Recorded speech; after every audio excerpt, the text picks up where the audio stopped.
We are now officially live. Welcome back to the break room. I call it the break room, but I spell it BRAKE because I feel like in life we're moving too fast and sometimes we need to relax, stop, pump the brakes, and reassess where we are, where we've been, and where we're going. And we have a return guest, a repeat champion. Okay. I'm so happy to be back. The incomparable, the illustrious, the other A word I can't think of right now, but the amazing Miss Jennifer. How are you doing? Thank you. I'm doing well. Thank you. I'm glad you're doing well. I'm happy to have you. We have been trying to link up for eons now. Yes, for too long. You are someone that whenever I see, I just feel warm. But I'm like, I need more of Same. you. I need more of you. Don't go away. Oh, you're going back. Oh no, you're going away. And I feel the same. we keep we keep passing each other, but now we get to relax together. That's awesome. I don't even know where the hell to begin. Well, I guess let's begin with current times. Right now, we just survived this little faux blizzard. Yeah. But matter of fact, before we even start that, I feel it's gonna be a heavy episode, so I have some instance that I'm gonna light for us. Oh my God. I don't even know if we have enough sage in the world. Yeah, let me just do a seance real quick because I feel like we're gonna need it, But yeah, we're in I should We take this are. I should take this outside because the snow needs it. But we just survived a little mini blizzard. Mini blizzard. It was underblown, would you say? What do you think? Well, Or was it I right on the think that money? I thought the timeline was I thought we were going to get more than we did. I thought so However, too. I did think we got a lot. We haven't seen snow like this in a really long time. True. Automatically I knew that I was going to dread trying to find parking Oh yeah. for work. Oh yeah. Oh yeah. So that's an adventure in itself when it snows, especially when it snows a lot. Well, snow is only awesome the first like 8 or 9 hours. The first eight, like to me, in my opinion, the first like day, snow is awesome. You go outside, you play with people, play with the neighborhood, blah, blah, blah. But that next 2, 3 day where it's like there's no parking, the snow is now black and brown and just like nasty. And it's just like you can't park anywhere. You have to like Hmm. we have to walk over a big like snow ledge just to get to like your job or whatever. It's just like, oh, you're busting your ass probably. All that is annoying. So I think the snow after effects always, and the negativity of it all outweighs the fun first 24 hours. Yeah, I enjoyed like to your point. Yeah, I think it was nice. I think it was a lot, sure. And I think that you know what it is. I looked it up in my head. I thought we are gonna get like 96, 1996, you know, type of snow where it's like we're gonna be snowing in for a few days and we're gonna have fun and no school for a week. But we You didn't. know, I don't, will, there was no storm like the 96 storm. I could tell you exactly where I was. Where were you? Where were you? I was home and getting one day off was amazing. But when we got that second day off, we've never had that. So we were Nah. like, what? And it's crazy because I guess like as a millennial, I've started to have this millennial urge to just like go back to that time Yeah. and like just delete social media and like get a rotary phone Yeah.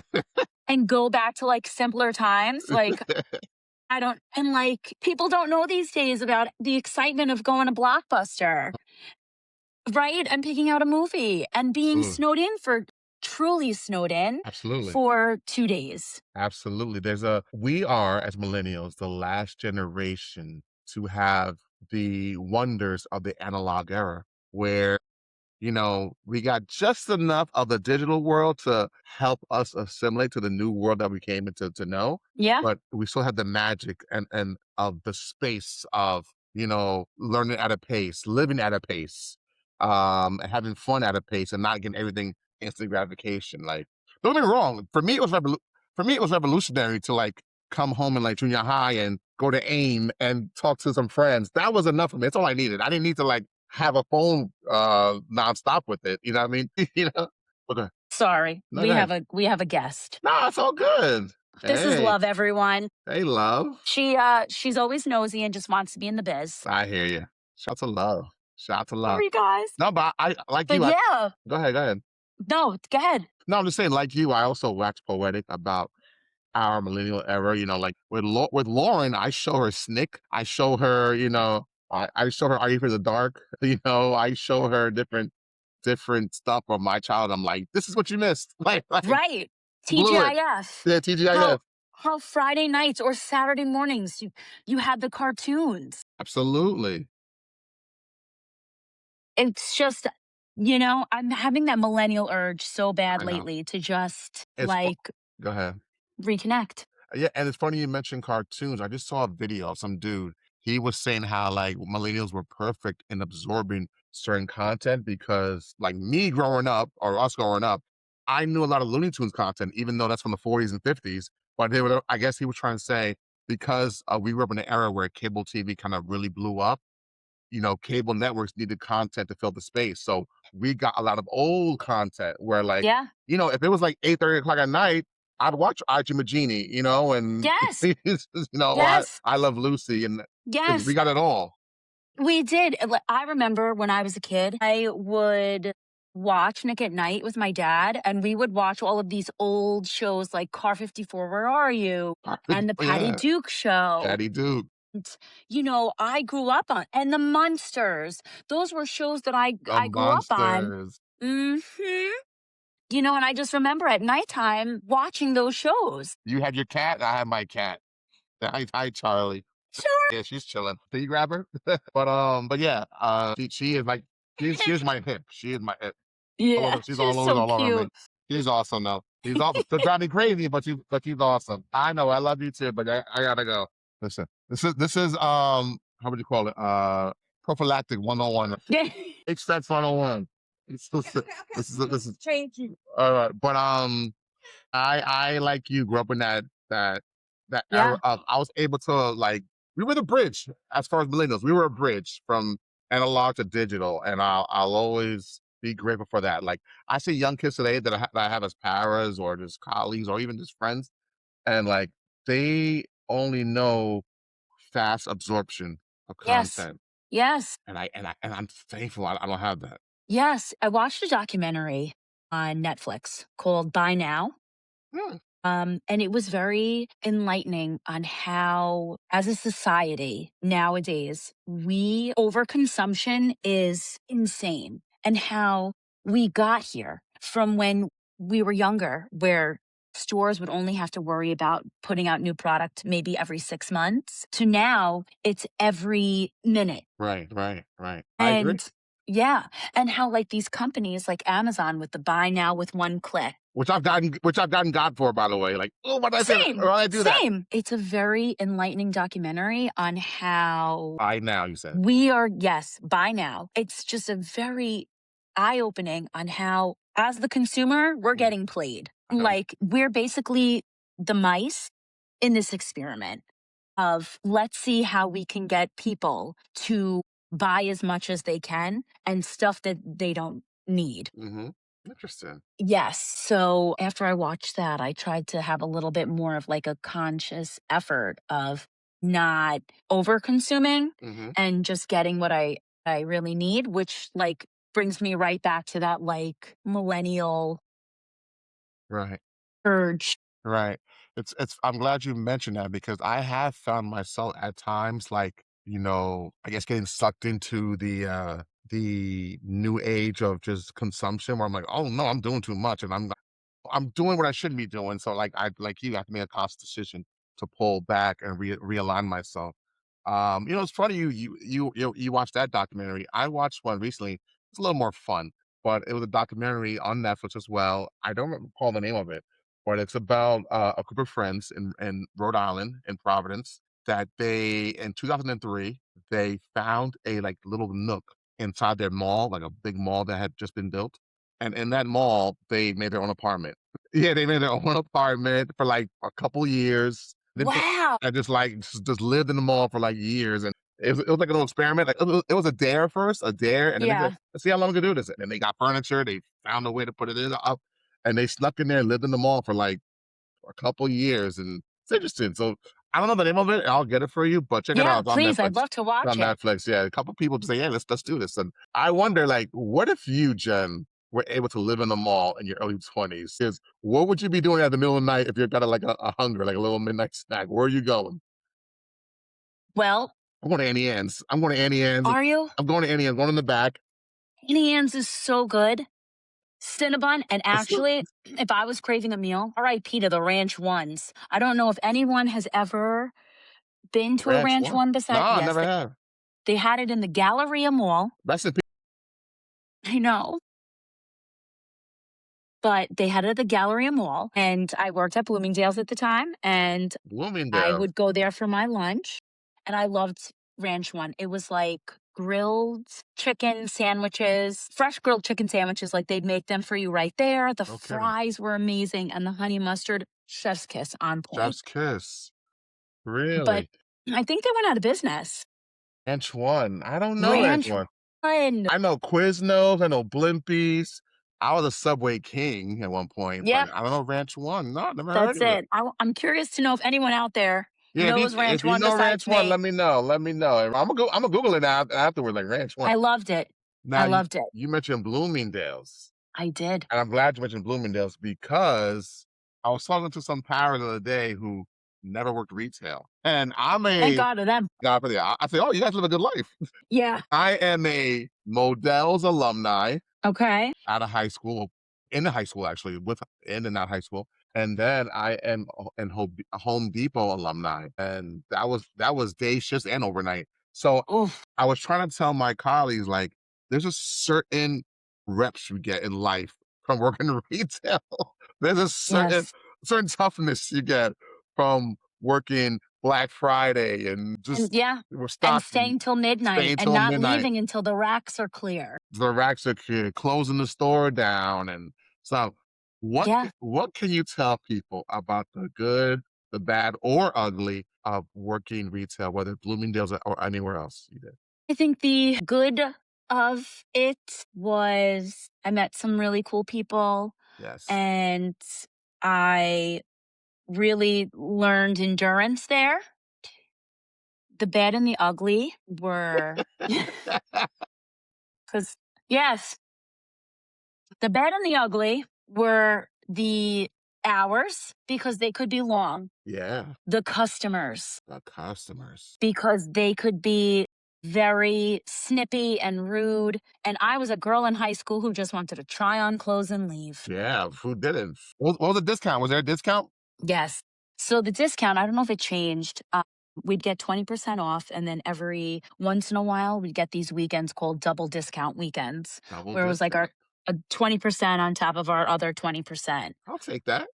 Yeah. And, we used the clearance section, we used to call the pit. The pit. The pit. The And, pit. Why the pit? if anyone's ever been to the Bloomingdale's in White Plains in the juniors department, I don't know if they have it anymore, but they used to have this huge clearance section, huge. And that's where we'd call the pit because it would be a mess. It would be a mess. Like, God help anybody who the manager sent to clean that area up. It My was, God, the oof. pit. The pit. Yeah. I But like that. yeah. So, and it was long hours on your feet. Actually, what drove me crazy was when I would say to a customer, like, hi, how are you? And they wouldn't respond and they'd go right into, I'd like to return this. And I'm like, whoa, I'm going to need like a, hey, I'm good. How are you? Right, right. Great. Okay. A little setup. Great. No problem. I'll return that for you. I have no problem. But, I would get, and that used to drive me crazy. I'm I don't sure. know why. I was just like, okay, rude, Straight to the point. rude. Rude much? I am not your enemy here. I'm going to help Right, you. right. Hello. You'll get yours. Yeah. So it was the long hours, especially during the holidays. The holidays were rough, very rough. We'd have to stay till midnight. We'd have racks upon racks upon racks of clothing that like just never ended because people would come in and try things on and the fitting it would be a disaster. You'd go home exhausted every day. I know it was the holidays, whether it was Modell's or Home Depot, when the music being played was Silver bells, silver bells. Oh, here we go. It's that time of the year. But I would say for me, I, I was young. I was this is 2001, 2002 when I was at Modell's junior year in high school. For me, I'm still a young kid, so it was annoying, but it was still fun because my friend got me the job, so we were having fun all day and stuff. Yeah. Right out of high school, going into my first year of college, I worked at, and mind you, it was Home Depot, but it was a Home Depot subsidiary called Expo. And Expo was like it was a Home Depot company, but it was for like high design clientele, like celebrities and rich folk, and you're getting like the top of the top of stuff for homes, for mansions. Oh, there's a higher clientele, I guess you could say. But mind you, the market crashed a few years later, and everybody lost their home. But Yeah. what are you gonna do? Shout out to George Bush. But I remember like there's a movie with Dane Cook. I forgot the name of it, but he was working at like a Costco esque type of Yes, place I've seen it. with Jessica I've seen Simpson? it. With Jessica Simpson, maybe? Yes, I've seen it. Okay, I that just forgot the name of it. that movie and that little hijinks they would do, like having their own little nook area up high, like to like play cards. That was my world, you know. And like, So it was real. and 405, you can go to like Expo Home Depot and go to like a little nook corner. You'll see a mattress laid out. You'll see like cards being played.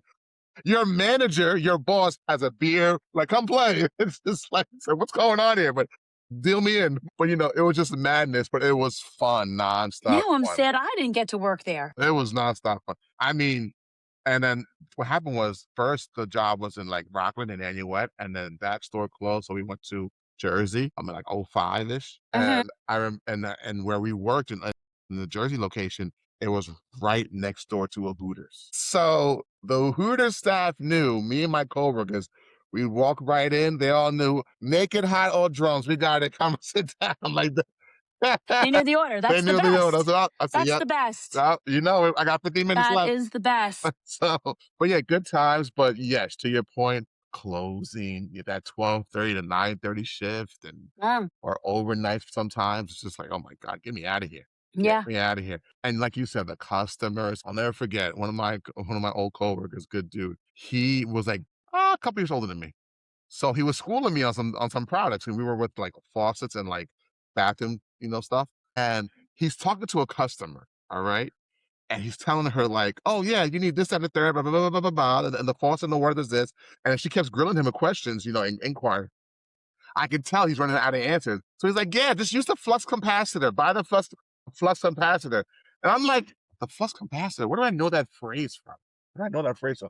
So afterwards, he sent her on her way, and I'm like, "Joe, what's the flux capacitor?" I know. It's like never saw Back to the Future. I was like, "Dude, you can't tell the customer fake products. What's wrong with you?" What if she knows Michael J. Fox? What if she knows the movie? You know, That was my I life. used I love it. I used to. Here we go. So I used to hang out in the stock rooms. I see you, of course. That was it. That was where we used to hang out. If somebody asked me, like, "Oh, do you have this in the back?" I'd be like, "Oh, wait, hold on. Let me check the stock room for you." I would go to the stock room and I wouldn't come back. I was gonna say, I'll see you in 2 hours. I wouldn't come back because I had friends who worked in the stock room. So I'd go and hang out with them for a little bit. I'd come back out and the customer was gone. Or if another store called, I hated those. So Oh the my God. store would call and say, "Hi, we're looking for a blue Marc Jacobs dress in a size medium. It says that your store has 4 of them, and we'd like you to they'd purchase it with me and then we'd mail it out." And I'd be like, "Sure, hold on.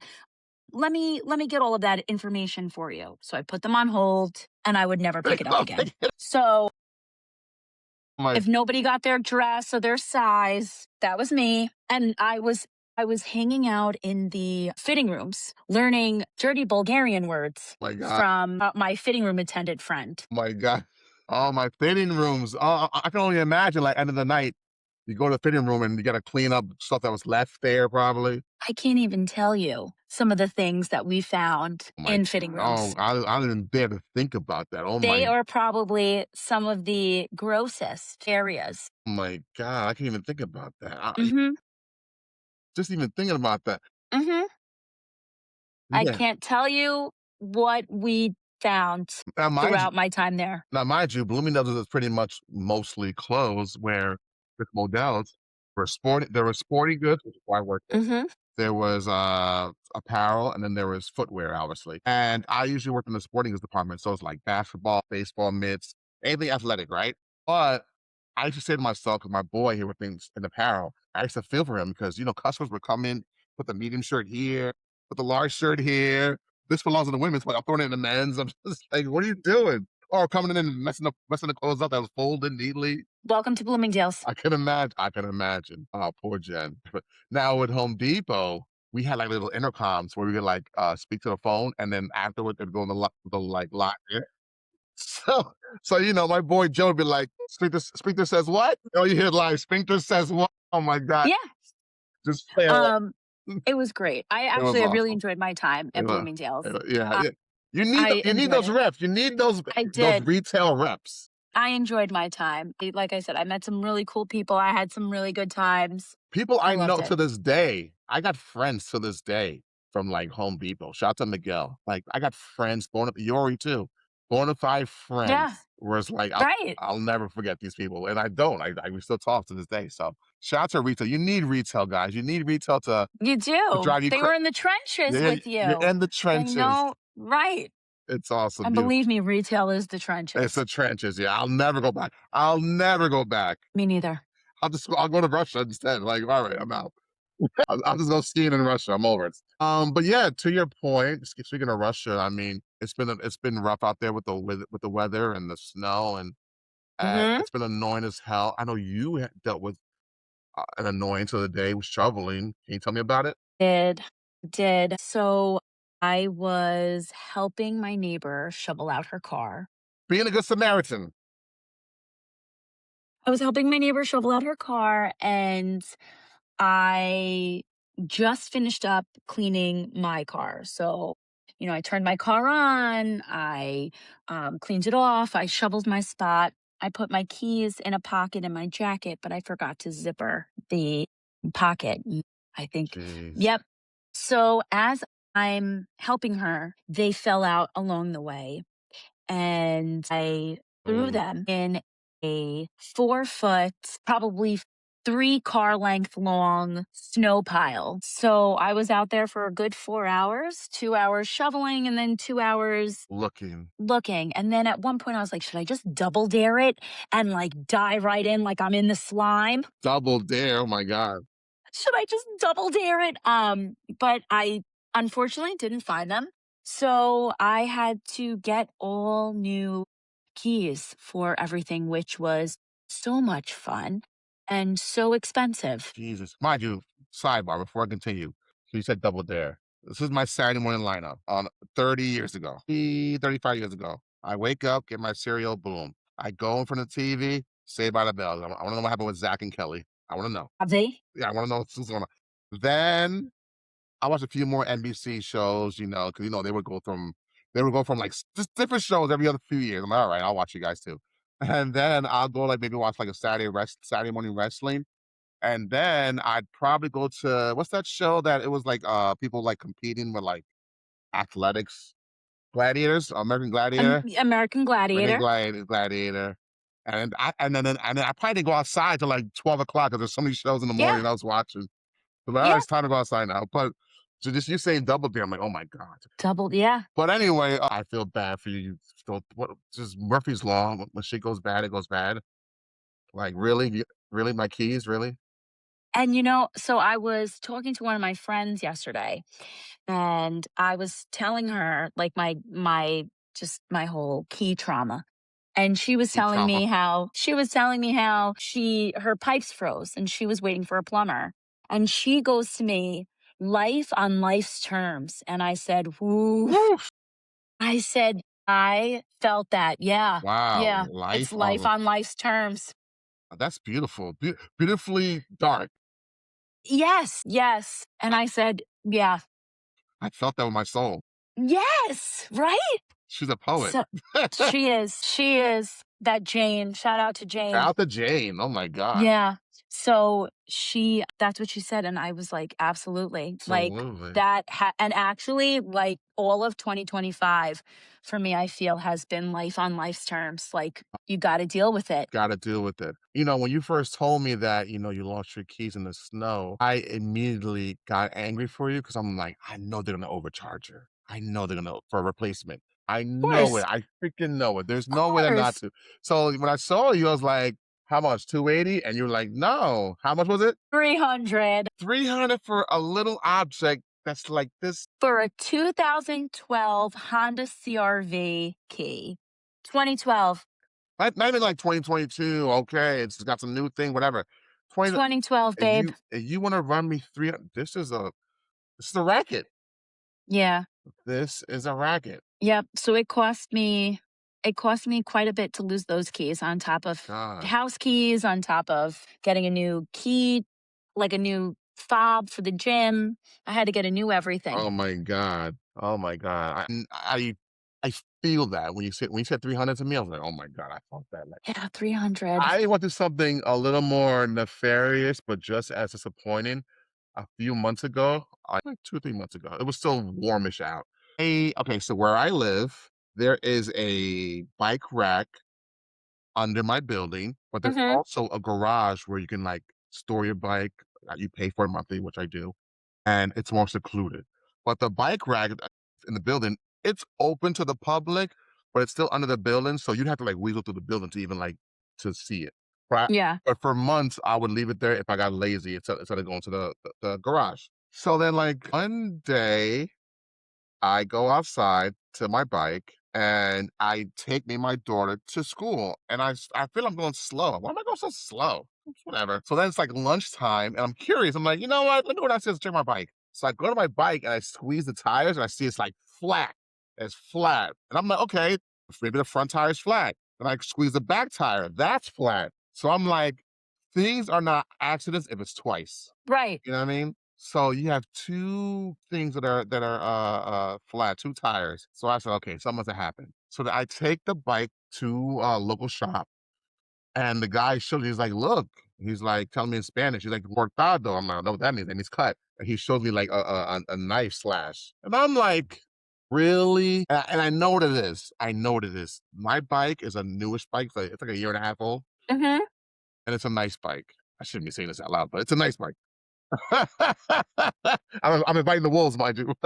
It's a nice bike, and I guess someone maybe one night tried to like jimmy it or take it out, and they couldn't, so they got mad. And when they got mad, if I can't have They it, slashed they your just slap. And I'm just tires. like, how sad of a human being do you have to be to say I can't get it? So mind you, I've been a victim. I've been a victim before of a stolen bike, so I know the trauma of it. Yeah. You have key drama. I have bike drama, trauma. So I've been a victim before of a stolen bike, but with this one, I was like, "Are you so unhappy with yourself that you're gonna slash somebody's tires?" And the reason why I'm bringing this up because when it was time to pay for the tires, more or less the same range, and I was just like, "Of what you paid." I'm just like, "I don't need another expense right now. Right. Right. I don't need it." And I'm like, man. yeah, like really, really. And I don't mind these experiences if I get wins too. But where are the Yeah. wins? Where are the wins? I'm waiting for my win for this. So I feel your pain when life what did Jane say again? Life on life's term? Life on life's terms. I feel you. I feel you, Jane. I know that feeling. And just this morning, because of the snow, because with cold weather, I guess tires will lose air. So this morning I go to the garage because even though it snowed, I still bike. I bike anywhere. I bike anytime there Yeah. rain, sleet, whatever, sleet or snow. So this morning I was going to the garage to bike to work, and I'm like, "Hey," and I look at the wheel and it's flat again. But I'm like, "Oh, it's probably the cold air." The I said cold air. I said, "Screw this, I'll just walk to work," and I was moping the whole time. I'm bad with, like, short disappointments. Yeah. So if it's like a short-term disappointment, I'll mope. If it's a long, grandiose life thing, I get philosophical. I deal with it well. Just like, "Oh, things happen. Yeah, 9/11 happened, that sucks, but, I'll get over it, I'll figure it out." But short-term things, I stub my Yeah. toe, I get Because it's an it's the inconvenience. convenience, right?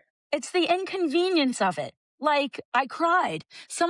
One of my friends was like, "Oh, we have to laugh, otherwise you'll cry." And I said, "Oh, no, I cried. I cried." Yeah. Yeah. I cried. Yeah, I don't know if I cried, but I definitely felt defeated, like, you know? Like, it was to the I point cried. it was to the point where, like, I didn't wanna hear no T words for tire, like, "Don't say no T words today. Anything with That's it. I don't wanna hear it. Nothing with a T." That's it. But, yeah, that's where we are. Shout out to Jane, I like what Jane said. She's a very wise Yeah. woman. Yes. I find myself shout out to Jane's Addiction, by the way, the band. I find myself and even when I was younger, even in my 20s, 'cause I'm thinking about Home Depot where I would talk to older people, but now more than ever, I find myself talking more and more to wise people, whether they're older than me or they're just smarter than me. Like, I just love to pull from people who have wisdom, which is why I talk to you because you have a lot of wisdom yourself. So Well, that's why. Thank you, Mike. we're the same age pretty much. But, yeah, I like people who can tap into wisdom like Jane, so I appreciate that, Jane. Speaking of ice, Mm, it's been a month and a half. Well, it's been a weird life. It's been a weird year and a half since we've elected a certain someone back in office. And when I say we, I don't mean us. yeah, Um, but definitely not. ever since November 2024, things have been back to Darth Vader running the world. I would s Yeah. I would say, I would say it's been a weird last few weeks, you know?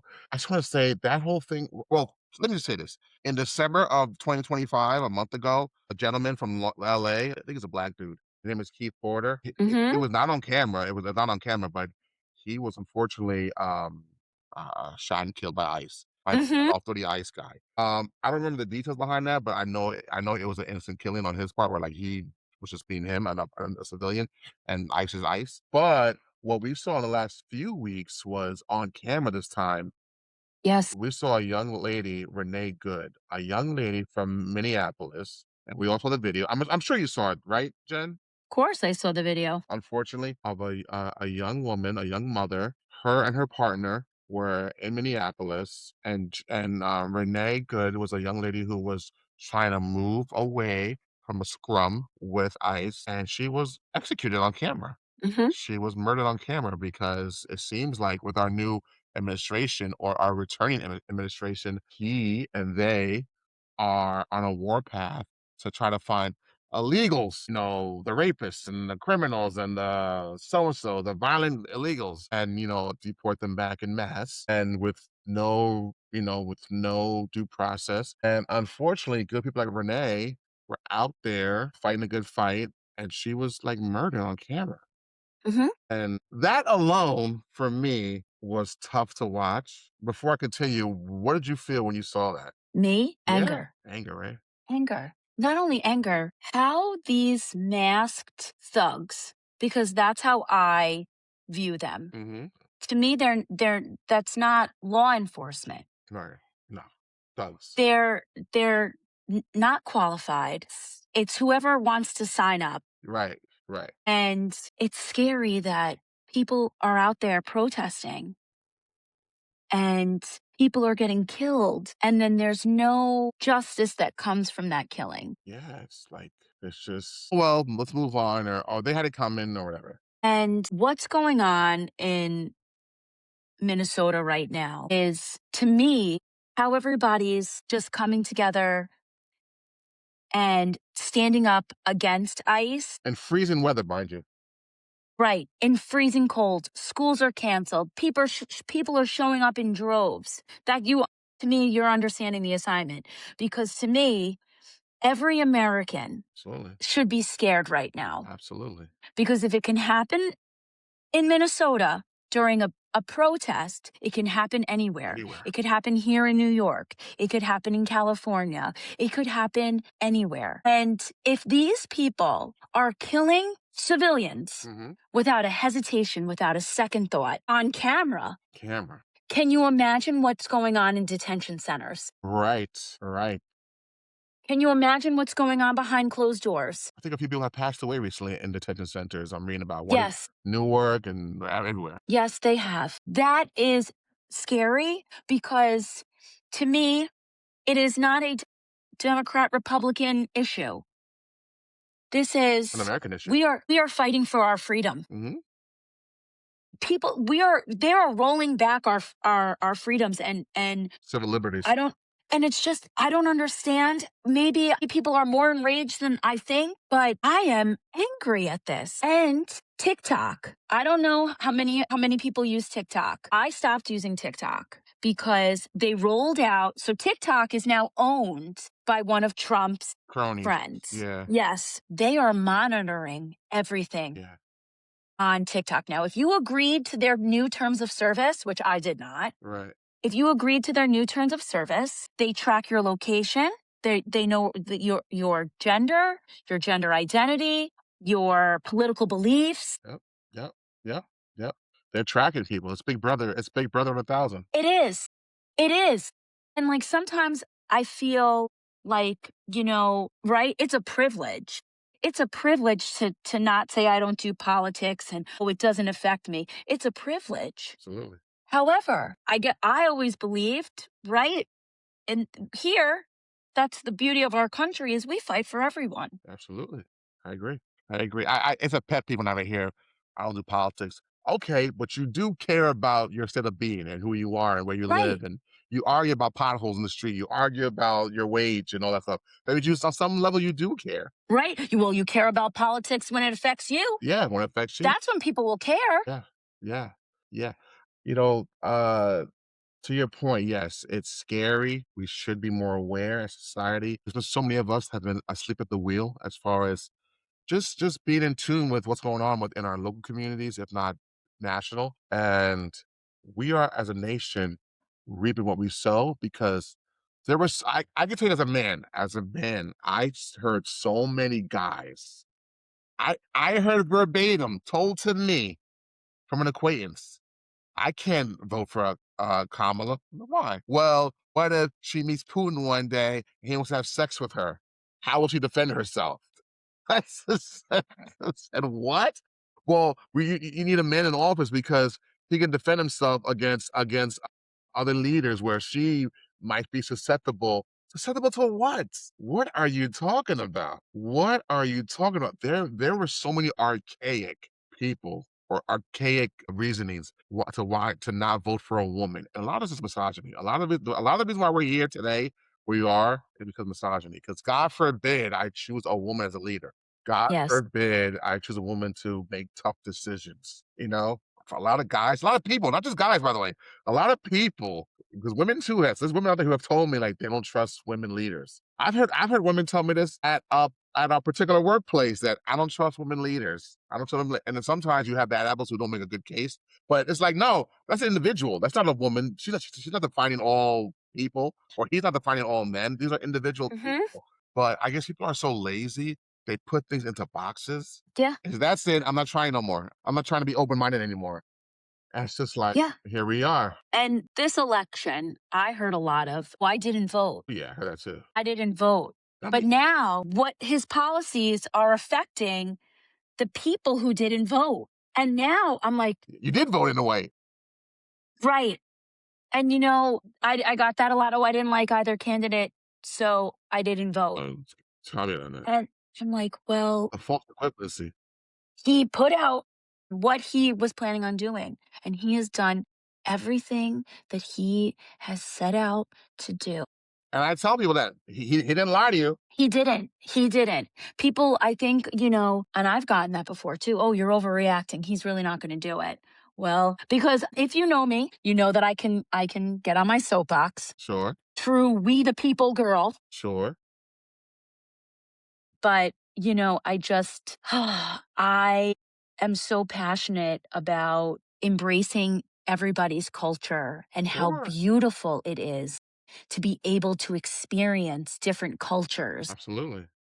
And it gets me so angry when there's somebody in power who's trying to take that away and to trying to silence that and erase that. Going back to ICE, they are not legit ICE patrol. They put masks on their face and they're going out there and they're not even doing anything the proper, correct way. Guerrilla tactics, crude behavior, mocking one cop, if not the officer who did the shooting, said "fucking bitch." to Yes. Renee Yes. Goodman. Sorry, Renee, but he's referred to her as that.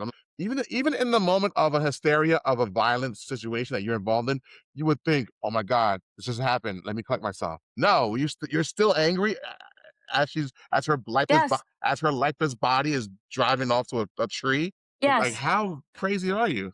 And they don't want anybody videotaping them. There was one video that I watched that a woman was videotaping ICE, and he was trying to get her information. And she was like, "Well, why do you need my information for?" And they're like, "Because basically they're creating a database. Anybody who speaks out against them and speaks out against Trump, I'll probably be on that list too. Right, right. Anybody who says that what's going on is wrong that's not freedom of speech. That's not what this country is about. We're moving fast towards fascism, Yeah, fascism.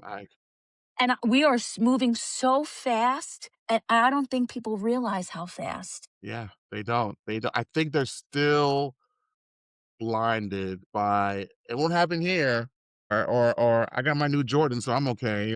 So Yeah, yeah, yeah, it's scary. It's it is. scary. And I think what's going on in Minnesota right now is like a true test of people coming together. And it's a scary time, but people are coming together to stand up for something that's right, which is get out of our town. Like you're not welcome here. And you know, then they shoot another bystander. Yeah, this past weekend, I'm glad you mentioned him. Mhm. Rest in peace to Alex Preddy, I believe his name. Pretty. And it's the gentleman A who veteran? a veteran, and a VA, ICU nurse, Nurse. RN, who was hanging out when he was outside, Saturday afternoon in Minneapolis, and sorry, it's Charlie again. She feels the pain for Alex. He's outside filming with his Mhm. phone, a His phone in phone. his hand, It's a phone.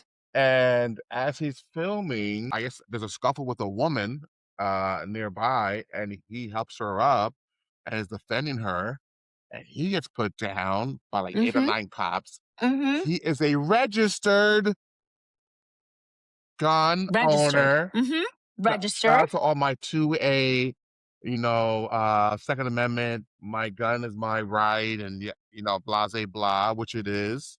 And I've heard of many of my conservative friends, because of course no one's a monolith. I myself, I'm always been a progressive, just a bit progressive dude. You want to call me a liberal? Fine. I'm a progressive dude. I've always leaned left, but I find that people are complex, and just because someone's conservative doesn't mean that they're wacky. People don't live in absolutes. You know, but obviously MAGA's different. That's different. That's different. Yeah, it is. I've always been told by all of my acquaintances slash friends who are right leaning that, yo, it's your right to carry as long as you're doing it Yes. as long as you're doing it lawfully. Yeah, intimidate people. It's your right, and on top of that, you should do it, Mike, because you should carry your Mike because one day you don't want to be without a gun with a tyrannical government who's going to be out to get you or stop you or hurt you or harm you. You want to make sure you're armed for that day. Well, Alex was following that advice, Mhm. and unfortunately, he paid the price for that because sure enough, they tackled him, they beat him, they took his gun away, and they executed him on camera. Camera. On camera. And On camera. and it's just like, what are we doing as a nation where we're allowing these tyrannical government agents to come into your town, whoop you down, and then kill you on camera? What does that mean? What are we doing to ourselves? And what did we allow by allowing this person to be elected to carry this out? What does it say about ourselves as a people? And how about when White House came out and said that complete fabrication of how he attacked them and how he had a gun and this and that, and then Trump comes out and says, "Well, he shouldn't have been carrying a gun." Yeah. It's like, really?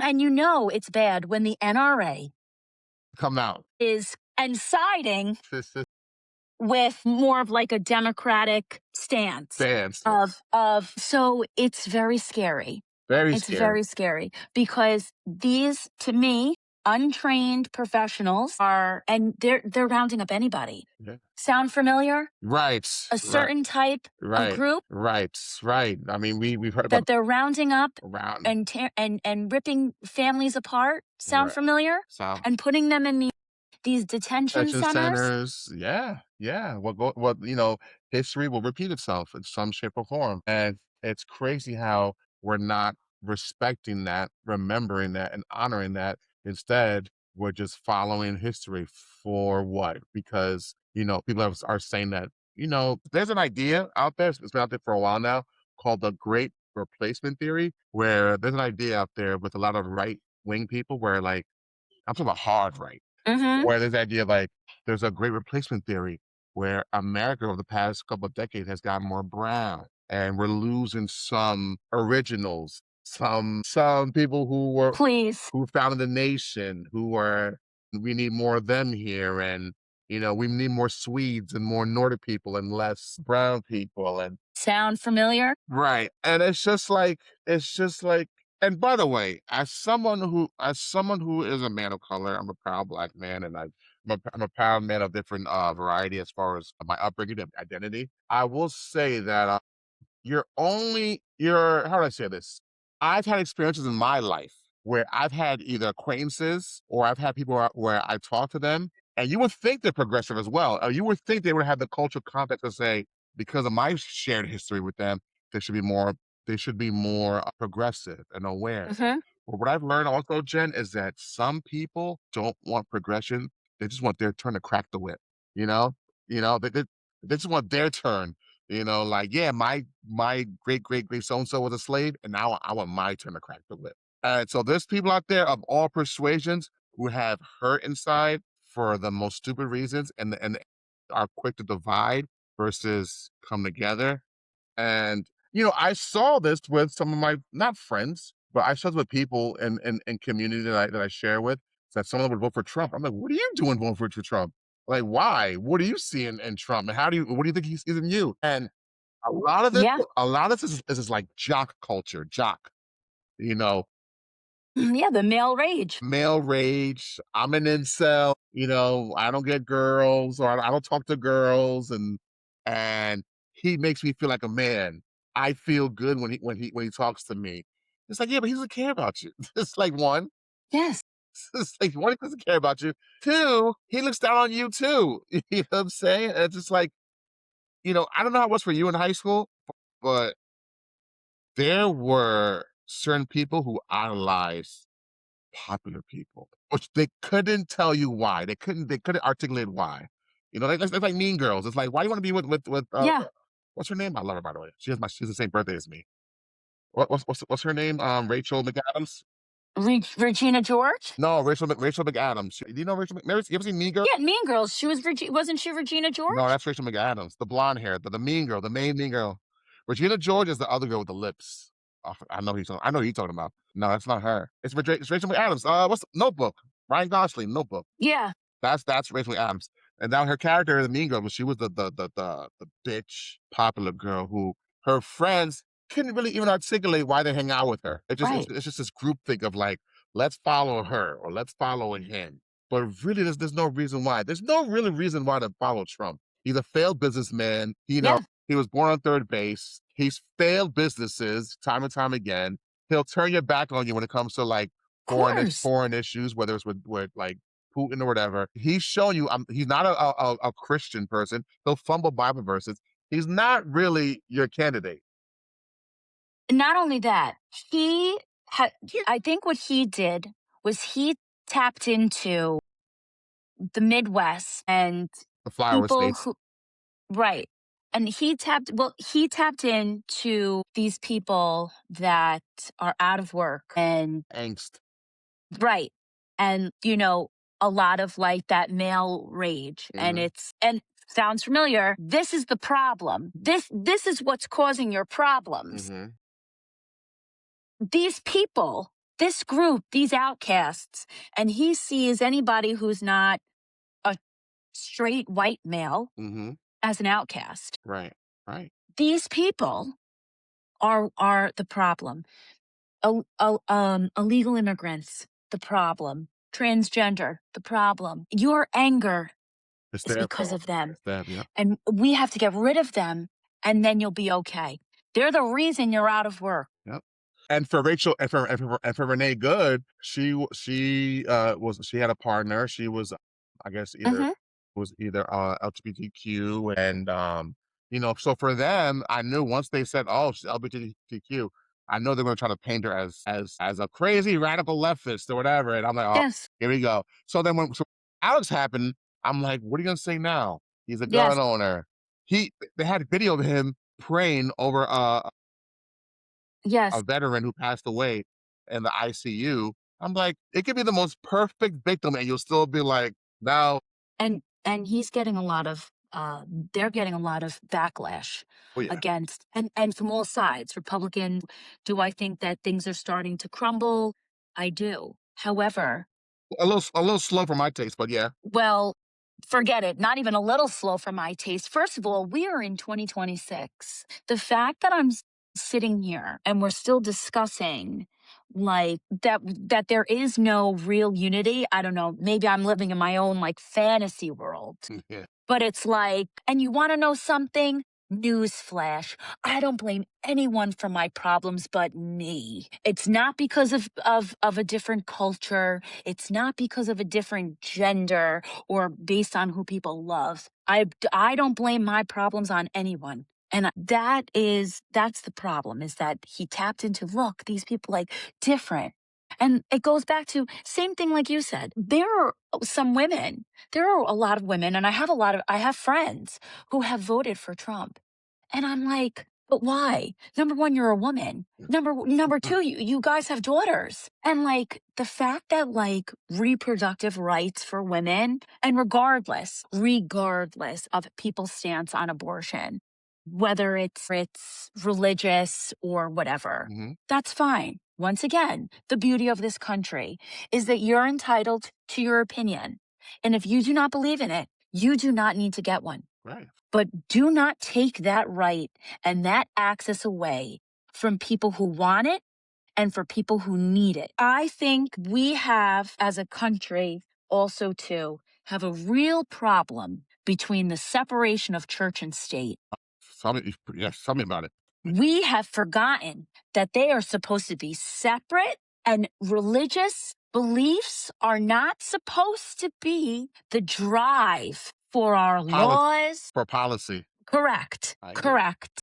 I agree. So that's why, and women, he doesn't care about you. They want to roll back time. They want to roll back time. They want us, they don't want us working anymore. On Handmaid's Tales. Basically, yes. It's crazy how he gets this loyalty out of people still. I'm just like, what does he do for you?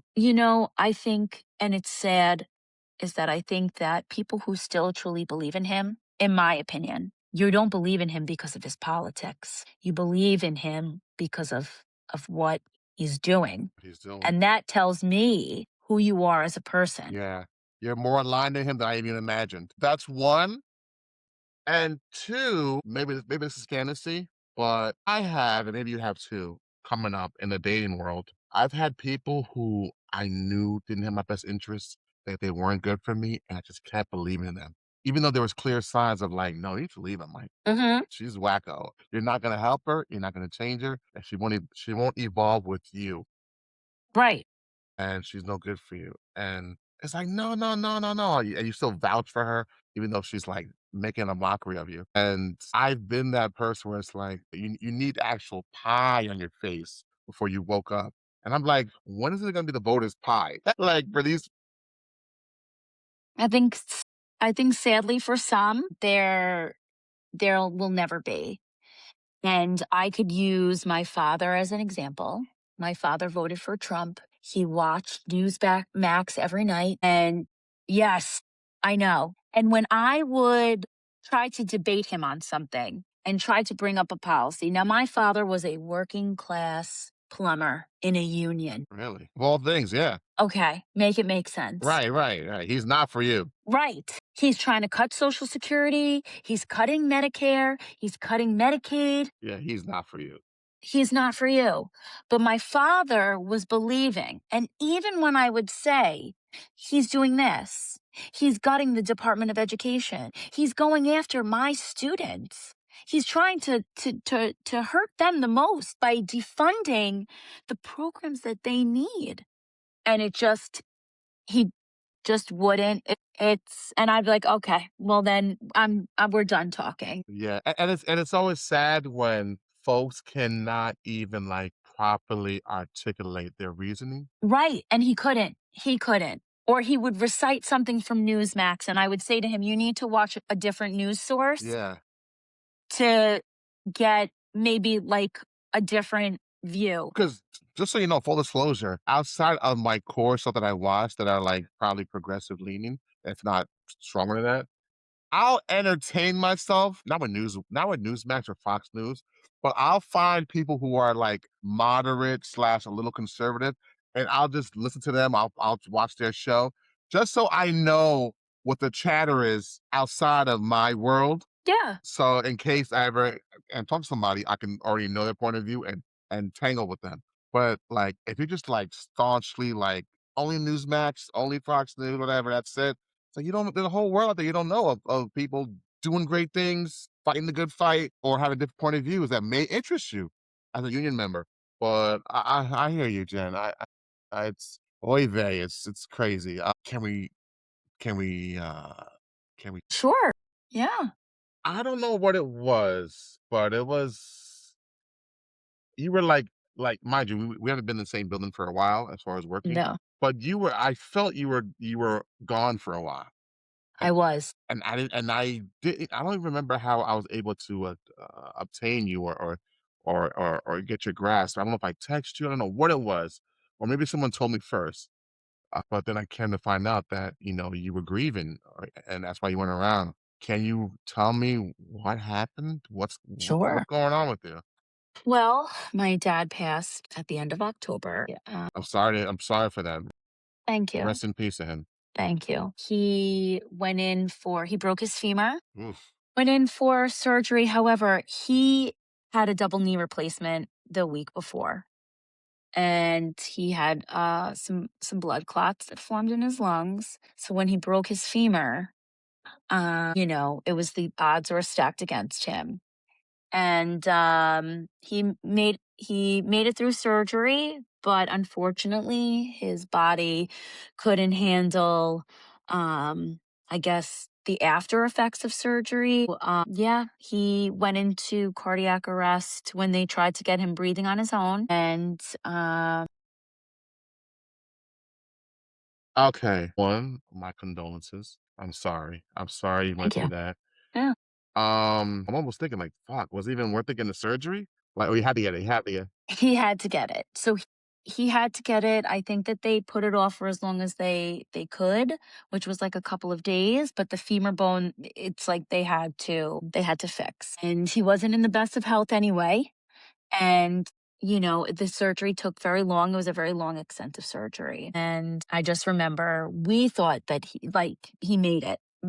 He was out of surgery. He was going to the PACU, which is the recovery center. And we're sitting in his room and I'm trying to get a hold of the PACU and they're kind of giving me the runaround. They're like, call back. I'm like, okay, I'm not really thinking it. And then over the loudspeaker, I hear boop, boop, code blue, pack you, code blue, pack you. And I knew instantly that it was for my dad. And I was just grateful that my uncle and Miriam didn't hear it. Miriam is my dad's girlfriend. And then it was just pandemonium from there. So, yeah, the Wow. PACU called me, told me that he wasn't responding. He went into cardiac arrest. Do you want us to continue working on him? Yes, we do. Okay, we'll call you back. So it was about 10 minutes of that. And then I didn't hear What from them. what's going on in your mind in those 10 minutes? Oh God, I think I was in shock. I was in shock. I think that I wasn't processing fast enough what was going on. So when they called me back to tell me that he passed, he didn't make it. I just On the phone, they told you? Shit. and they knew we were there. Okay, Westchester Medical Center. Yeah, We have bad blood. I lost a friend there. So yeah, I know. So Rest in peace, Rock. they told us, yes, rest in peace. They told us, he told me over the phone. I asked if we could see him.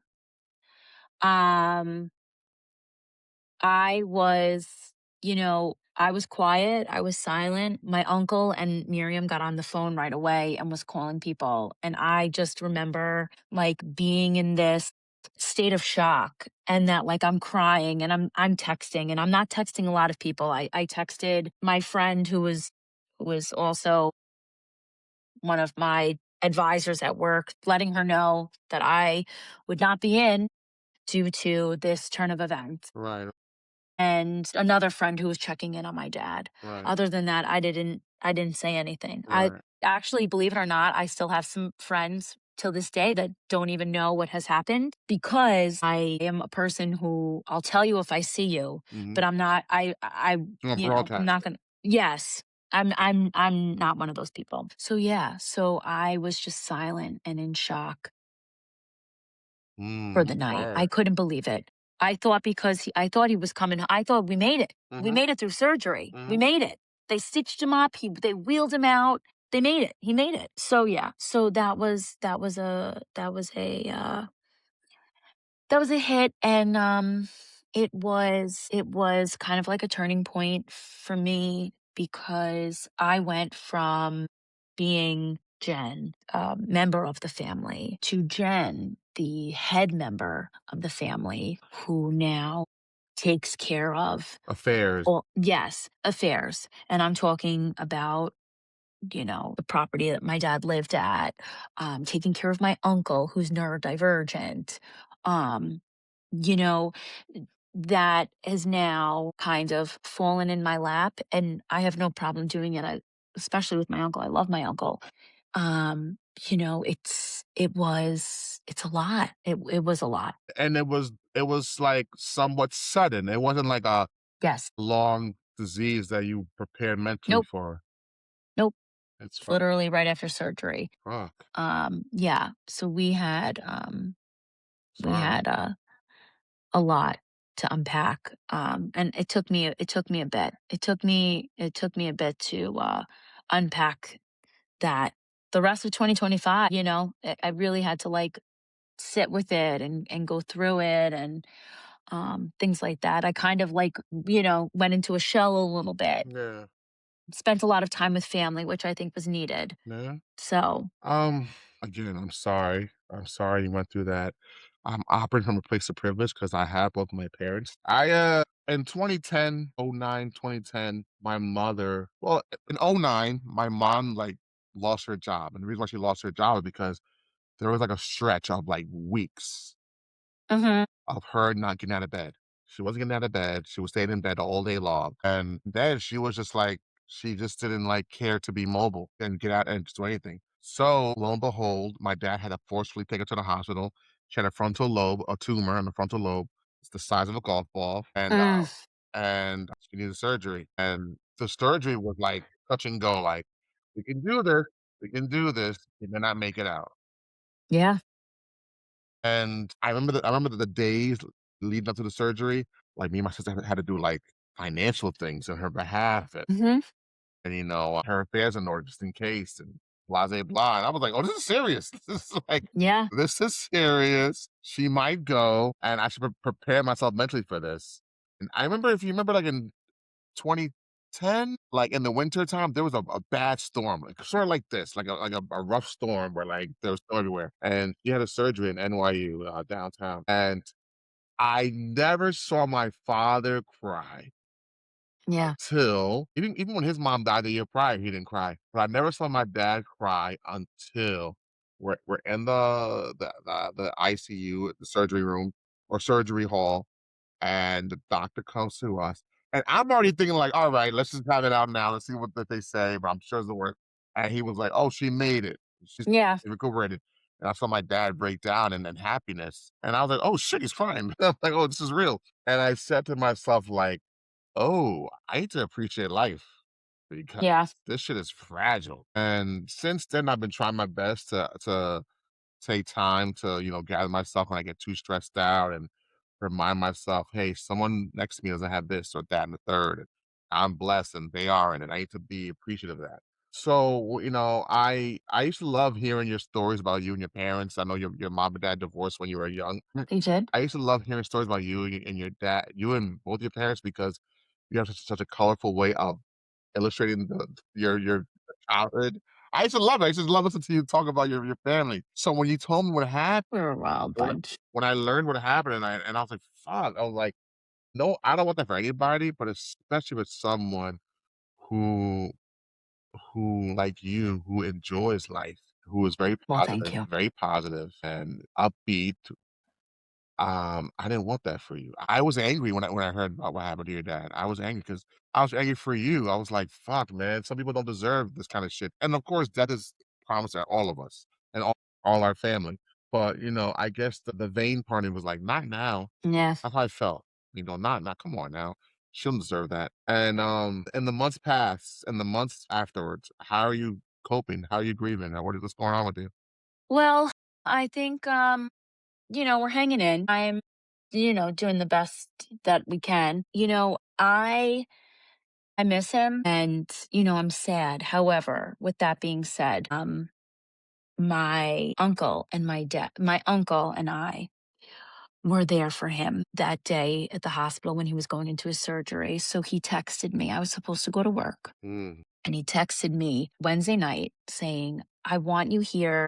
I want you to talk to the doctors. I want you and uncle here. And I said, no problem. So I call out of work. I go to the hospital. We go to the hospital. We sit with him. We have like a good like 2 hours. I think he kind of knew that something was up. He was if I go do this and this and he's crying. I'm trying not to cry because I don't want him to see me upset. I'm like, stop talking like that. Talk about how you're going to change and be healthier after this. And then, it all unfolded. And it gives me peace knowing that we were like the last family members. Like we were the last people to see him and tell him, he knew that we loved him and I knew that he loved us. So, I guess that's all I could ask for, mhm, mhm. So just that, I guess it's a reminder, right? In the words of Jane, that I'm living on life Sure. on life's Life terms. on life's So terms. so with that, but I've been spending a lot of time with my uncle, more time. He's been coming over for dinner a lot, which is nice. And just like spending time with him, taking him on vacations and doing things with him. I know that would be, would also, I love to do it, but I know that it also makes my dad happy because, we all worry about my uncle. We love him. Right. So, in terms of that, I'm doing okay. I'm doing okay. I'm glad you said that you guys had that moment where you We guys were did. able to have some peace. Because I was wondering, like, damn, was there anything left unsaid? My father had his flaws. Who doesn't? Right. He had his flaws and we've had our moments. If you know me and you know my family history, you Mhm. know that my father and I, we've had highs and we've had lows. But that moment at the end, like I'm so grateful that I didn't go into work and that I went. Thank God, And yeah. I'm so grateful that me and my uncle were there, and that's that. And I continue to try to honor him by like being me and doing the things that I love and continuing to like work hard where I am and things like that. So it is. It was not many people, right? Not many people get that moment. Did we realize that it was going to be the last? No, but not many people get that. So I'm so grateful to like have that moment with him that I think that it's really has brought me it eased things. Mhm. These things. Yeah, it eased some of it. It eased. I'm glad you got that last experience with him, that you called out of work and you were able to just have that moment with him where you were able to reassure him that, "Don't worry, we taking care of things, and, things will be alright," and they'll talk like that. I'm glad you were there to ease his mind through it all.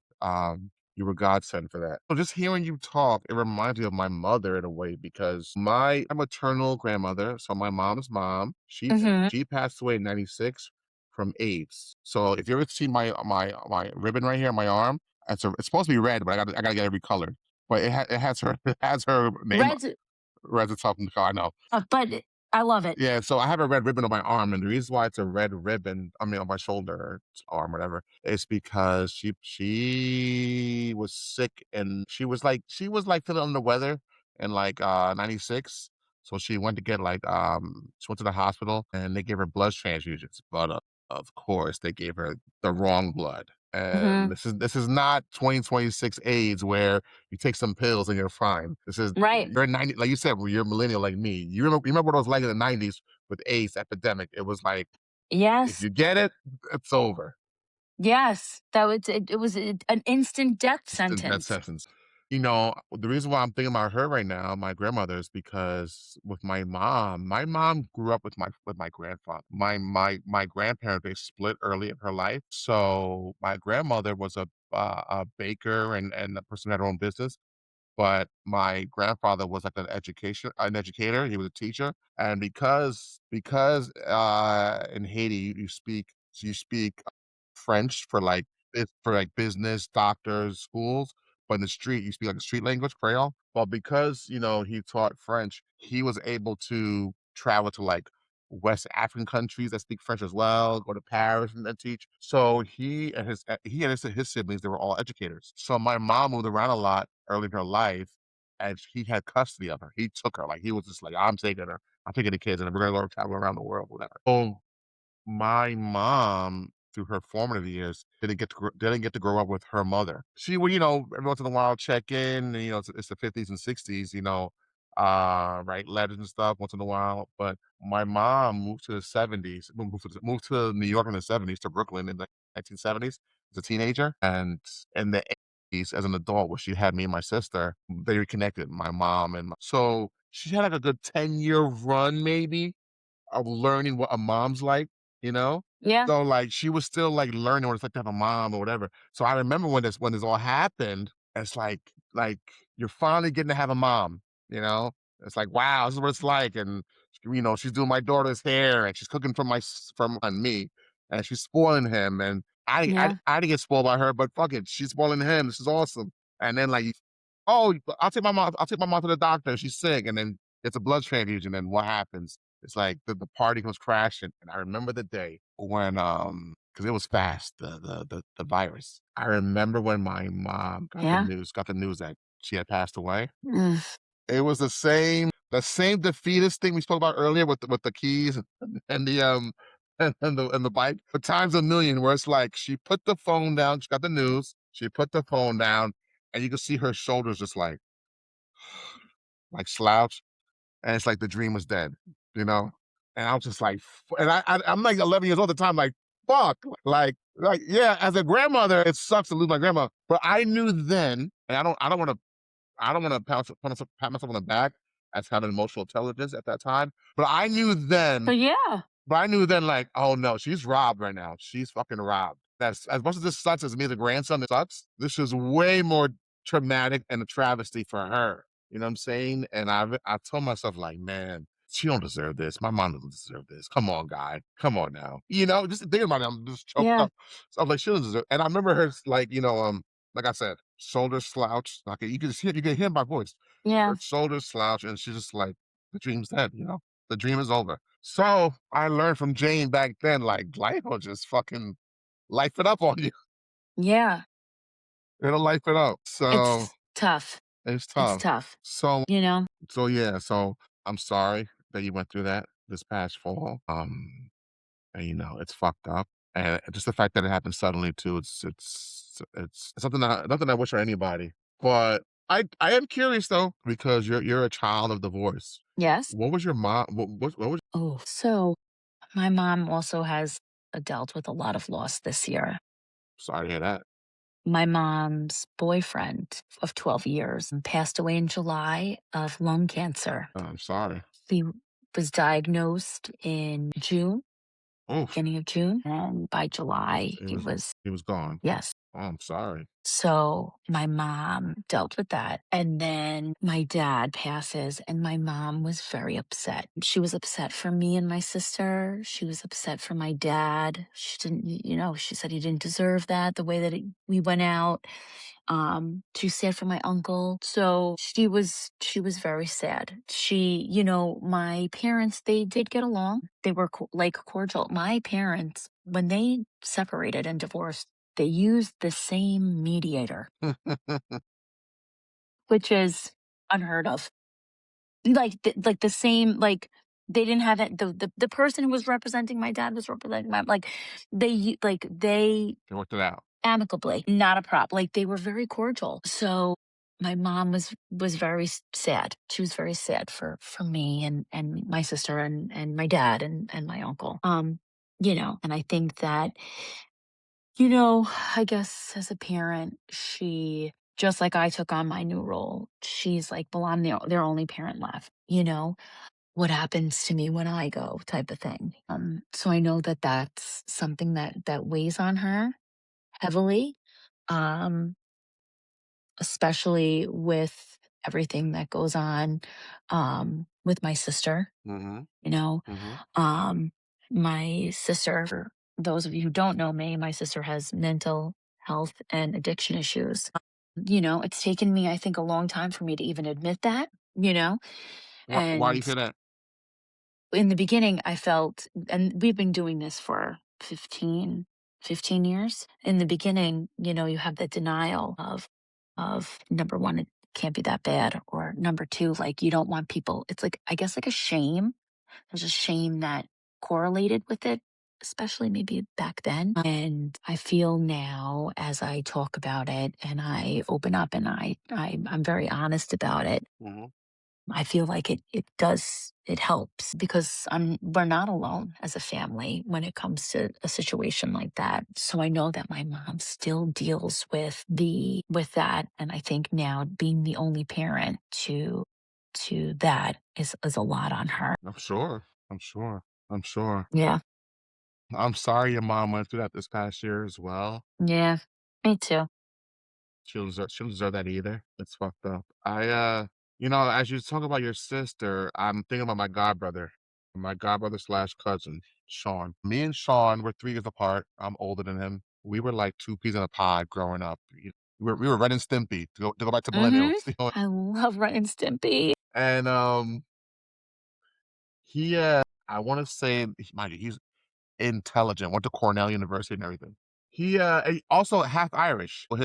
So his dad was a cool Irish dude that, we all grew up with. Even though he never married my aunt, they were, like, immediately, like, roommates instead of, like, partners. They just shared a an apartment, and they were there to help Okay. to raise my godson, but they were never together, really. But he was, like, the coolest uncle, 'cause, he'll put you on the Metallica. Right. He'll take you canoeing, and, he'll show me all this whole world, this whole, like, like, white boy or white dude Yes. world where it's like, Yes. so, like, whenever, like, black friends would be like, "Yo, why are my white homies wearing shorts in the wintertime?" I'm like, "Don't worry, I got it. I can answer that for you.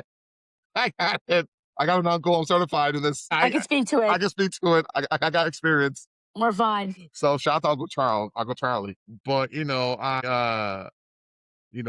I was always over his house. I still remember the phone number to the old apartment. So, like, we were always there. Like, my best Christmas was going over to his house, to Sean's house, where, like, you'd walk in. He's the only son. Well, he's the only child, period. You go to his house on Christmas Day. The train tracks are all around the house. There's decorations everywhere. There's gifts for you. Like I said, me and Sean were like this. He went to college, and after in the middle, like freshman year, he had a bad heartbreak. Mm. And if you remember the late 2000s into the early 2010s, there was this whole K2 phase of people smoking the synthetic marijuana. And I guess during a bad breakup, smoked something he shouldn't have. His brain was fried, literally, ever since then. And I can watch him change the period, um, from a wisecrack, athletic, you know, how a young man, like this broken down, schizo, bipolar type person. Yeah. Like, you wake up one day, it's like, "Hey, did you hear from cousin who call you?" "Hey, did you hear Sean's in Chicago airport is underwear?" Like, you hear all these stories, and it's like, "What?" And then I would have to, like, actually intervene and grab him from places and try to, like, rescue him of sorts or retrieve him from some bad elements, and it was tiring. It was tiring, and Yep. I've been removed from his life and from that mission for, like, 10 years now, if not a little more than that, Mhm. and, at first, I felt guilty. Mhm. I felt very guilty. I felt like, this is a guy who, like, every weekend we would say, "Hey, can I sleep over his house?" Or he'll call my mom, "Can I sleep over here?" And, it's always just, like, back and forth every weekend. Like, this is your best friend, and, to lose that to mental health, Yes. it's just like this enigma of, like, what happened? Like, the person I once knew is gone, and Yeah. You mourn them. you mourn them. Yeah, you mourn them, and I like I said, every once in a while, I feel fucked up, but at the same time, I feel like I had to choose myself ultimately over him. You have to. I had to. It came to a point one day where, like, there was a big situation that happened with my mom, and her safety was at play. So I was like, I gotta choose my mom over this because my mom is his godmother, and she tried her Mhm. best to be a good aunt to him. Mhm. But like I said, at this time, my mom is not mobile because of the tumor. So it's like she can't hold it down anymore. So yeah, so I had to make a choice, and I suppose he's in California now, like, supposedly with, like, he's living amongst, other people, like, in a home or whatever, Mhm. and I haven't made the proper advances and effort to find out for sure where he is, and I think I will, but life is just so crazy with me as on my own. I'm like, I don't have time Right. I don't have time for myself, let alone him, you know? Right. But I do want him to know if he's out there, like, "Yo, I do love you, and I do miss you, and I do wish you well, and I do." Mhm. And my spirit is rooting for you, even if my vocals can't say it right now. I'm there with you. I am there with you. I'm just not there. Right. And you want the best for him, I want the best for him. and you hope all is well. Yeah, yeah, yeah. And maybe he'll never get back to a sense of independence. Maybe not, but I hope for the best for him. This has been intense. Could I ask you before we wrap things up? Yeah. Right now, I'm next to my library, so if I wanted to, I could pull out a book. I could pull out a book. One of my favorite subjects. Yeah, what will I pull out for you? I mean, what can I pull out for you? Okay, so this is a classic. This is at least 35 years old. So this is a classic book called Okay. The Coldest Winter Ever by the author Sister Soldier, and basically it's about it's a fiction about a woman named Winter and her trial and tribulations with a family of addicts and Mm. a rough exterior and how she has to navigate through it. So I'm rereading that. I read it like 25, 30 years ago when I was a kid, but I'm rereading things because sometimes you got to go back Yeah. and And just pick things up. pick things up and new stuff is revealed to you, like, "Oh, that's what that meant." Mhm. I couldn't get that 30 years ago because I was watching Mickey Lake at this and I was Iconic. yeah, and I was, uh, Ricky Lake is an icon. yeah, and I was zoned out, and I played basketball that day, so I forgot what that meant, so I'm rereading that. Are you reading anything? Because the reason why I'm asking you about books is because you are someone that I've always trusted when it comes to literacy and literature. Like, I've always trusted Thank you. you as a reader. I've always been interested in what you're reading and what you're intaking and how you perceive what you're reading Mm. because you have a great knack for explaining your perception of content. I mean, case in point, Thank you. last year, case in point, we did the Vanilla Sky episode. Yes. And I knew, and like I said, Vanilla Sky is a film that I would always go back and watch. But I always knew I need to know someone else's opinion on this. So who could it be? And I knew it would be you.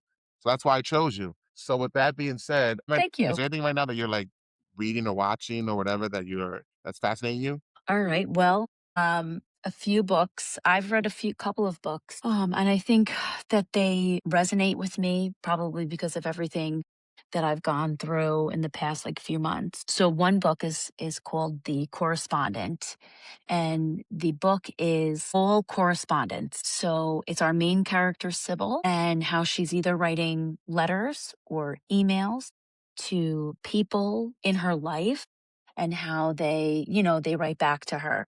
And it spans the course of like 10 years, but it also unravels like Sybil's trauma. And I just felt it was, for me, it was a book that hit for me this year. I laughed, I cried, I really resonated with it. I thought it was so good and so different that it was told through correspondence instead of like chapters and things. So you're getting how she feels and how these other characters feel through the letters that they either write to her or she writes back. That was really good. Right now I'm Correspondence.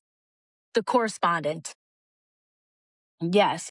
I'm also reading currently right now. It's called The Road to Tender Hearts. And I think it's another book that has resonated with me because of everything that I've gone through. It's about a man, a recovering alcoholic.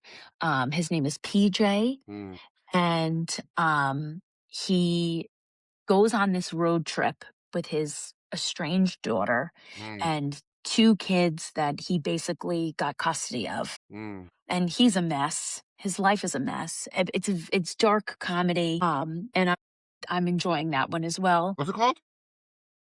Road to Tender Hearts, because they're on this Markets. road trip to reunite with his high school crush at the Tender Hearts community home Oh my God. in, I think it's Arizona. Road to Tender Hearts. Okay. Yes. It's I laugh. I've been laughing. I've really been enjoying that. Awesome. And I will also leave you with probably one of my top picks. It's sci-fi fantasy. Okay. Okay, here we go. It's called The Raven Scholar. The Raven And Scholar. yes, so basically what it is about, it's takes place that there's an emperor and every 24 years there needs to be a new emperor. It can't be the emperor's children. It's they choose somebody based on trials, and it depends on what monastery you're in. So you could be part of the tiger monastery, lion, tiger, the bear monastery, the monkey. So basically, it's kind of like the Chinese zodiac. There's like monkey, bear, raven, and everybody has like their ox. Interesting. Everybody chooses one contestant Mm-hmm. to participate, and one of the contestants gets murdered, and the Raven Scholar has to try to figure out who murdered Mm. her. However, the twists and the turns, it is kind of like it's like Games meets Game of Thrones. Yeah. I enjoyed it. I really enjoyed it. The Raven. And I'm all, The Raven Scholar. all. I felt like, Go ahead, go ahead. yeah, Go ahead, go ahead, go well, ahead. the world building, just the world building alone, I was like, this is great. I can't wait for the second one. How the hell did you find these books? So I actually found them through, I follow this girl on Instagram, this woman on Instagram who reads similar books to what I like. And actually, The Correspondent, Road to Tender Hearts, and The Raven Scholar I got from her. My next read, I also was recommended. She recommended it. So I'm excited to read that one. And I'll let everybody know what I think of it. Excited. Takes place in the 90s. Okay, you just said something that's full circle to my day. And what I mean by that is earlier today, I'm talking to a 25-year-old and a 29-year-old. Mm-hmm. And we were talking about traditional mixtapes from the 90s of like making a mixtape and making a collection of Yeah. songs. Or Yes. I was telling them, and I felt so old saying this. I was telling them like back in my day, sometimes DJs would curate a tape for you, a mixtape and blah blah blah blah. Yes. And the 25-year-old, he was like, "Really? Like you didn't do it on your own?" Because I guess he's from an era where like you just make your own playlist and Right. Right. whatever. And I was like, so I asked him and I asked the other one. I was like, do you guys have today tastemakers? Do you have someone that you can go to that you trust their taste or their Mm-hmm. opinion?" And Yeah. they both told me like, "No, not really. We just do it on our own." And I'm like, "Well, you're telling me now that you Yes. have someone that you say I value her opinion. So millennial. So I millennial." do. I feel that and I forget her name all the time. I feel that her opinion, like every book that she has like recommended and I've read, I've really enjoyed. I felt like there's really been substance there. Um, and I've ended up really, really, I haven't rushed through any book that was recommended. I really savored it and enjoyed it and connected with it, which is very important to me, especially with reading. I love to read, I know and I you do. love to step into another character's shoes. So I've really been enjoying the books that she has recommended. And then I can't talk enough about them. I'm like, wait, you got to read The Correspondent. Wait, you got to read Road to Tender Hearts. Wait, you got to read Raven Scholar. It's so No, good. just you explaining the plots and the world building of it all. I'm intrigued, so I'm gonna look them up. I'm gonna add them to my New York Public Library again. There's this popular hockey book right now, but these like gay lovers in hockey. Heated Your Rivalry. Rivalry, that's a big one right now. It's being downloaded. My daughter, Yes, I love it. my library book is. I need a book club, mind you. Just so you know, I'm in my capstone right now, so Yeah, I'm in my last class for my degree. So God willing, once I'm done with the capstone, I'm gonna have a summer of book love where I'm just gonna be zoning I love out. it. We'll start a book club. Yeah, we're gonna have to do that. Until then, I want to thank you because Thank you. we laughed together, we cried together, literally cried together, and the only thing that was missing was drinks. That's the only thing that was missing. Next time. Next time we'll have drinks, and if not together drinks, then we'll have like actual drinks in front of us while we record. Yeah, we need the together But drinks yeah, but we need first. we need we need we need the real ones first, the real drinks, Yeah, the happy hour drinks. we do. Until next time, thank you so much, Yes. Jen. I Thank appreciate you. you. I appreciate you so much, I appreciate you. and I admire your strength through all this. Thank you. Well, it's easy when I have support like you Mhm.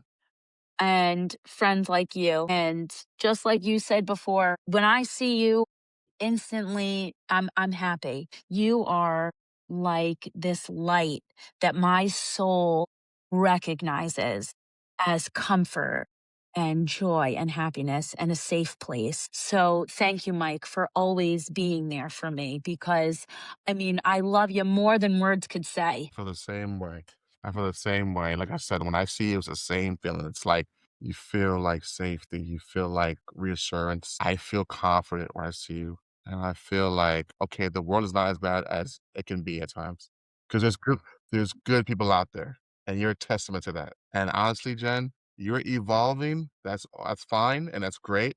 But never change. Never change who you are. Your core inspires people. So Mike, thank you. it inspires Thank me. you. Until next time, kiddo, with real life drinks together in person, Yes, like that I can't wait okay? for. Where I gotta get an Uber afterwards. Is that bad? That's fine. Me too. All right. Don't drink and drive, guys. But No. until next time, my love. All right, Mike. All right. Thank you. I'll talk to you later. Yes. Later.